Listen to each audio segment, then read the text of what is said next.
Here's Carrie, coming in from like Temecula area. Mm-hmm. It's nice out there. Wine country a little bit. So. It is. Neck pain, traps, some stuff in the thoracic spine.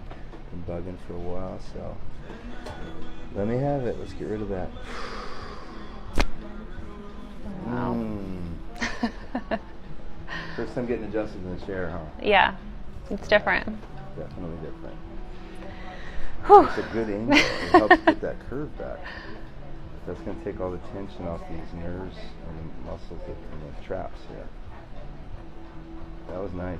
Yeah. Okay, we're going to do a little bit on the left side now. Let the weight of your head fall in my hand. Let it drop. Chin up. Oh, wow. See, that wasn't so bad. No. That was what I was more nervous for, was the neck. Oh, really? Yeah.